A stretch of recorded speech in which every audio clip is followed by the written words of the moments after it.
சீமான சந்திச்சிருக்கீங்க, ஸ்ட்ராங்கா இருங்க, ஃபைட் பண்ணுங்கன்னு சொல்லி. சீமான் அண்ணன் என் நண்பர், நல்ல நண்பர். அதாவதுண்ணே, அதுல அரசியல்ல ஒரு மனிதனுக்கு பாத்தீங்கன்னா, தமிழகத்துல நீங்க திராவிட கட்சிகளை எதிர்க்கிறீங்கன்னா பலமுனை தாக்குதல் வரும். குறிப்பாக பெரியார் அவங்களை கையில் எடுத்தீங்கன்னா பல முனையிலிருந்து தாக்குவாங்க.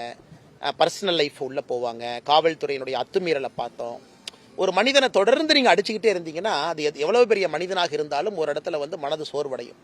ஆனால் அண்ணன் சீமான் அவர்களுக்கு சொன்னேன், உங்க பாதையில நீங்க போயிட்டே இருங்கன்னா எங்களுக்கும் அவருக்கும் நேரெதிர் கொள்கைகள் இருந்தாலும் கூட, அவர் பாரதிய ஜனதா கட்சியை நிறைய இடத்துல விமர்சனம் செய்தாலும் கூட, பிரதமர் அவர்களை விமர்சனம் செய்தாலும் கூட, அடிப்படையில் தமிழக அரசியல் களத்தில் திராவிட கட்சிகளை எதிர்த்து துணிவாக நின்று கொண்டிருக்கின்றார்.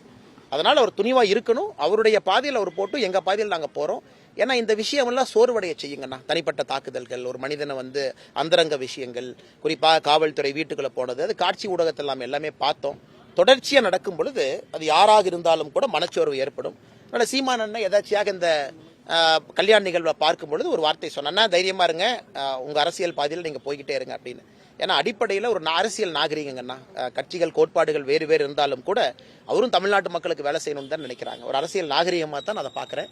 அது மீடியா நண்பர்கள் எப்படியெல்லாம் அதை ரெக்கார்ட் பண்றீங்கன்னு எனக்கு ஆச்சரியமா இருக்கு. எப்படியெல்லாம் நீங்க ரெக்கார்ட் பண்றீங்க? ஏங்கண்ணா, உங்களை எல்லாம் ராக்கு ஐபிக்கு தாங்கன்னு அனுப்பணும்.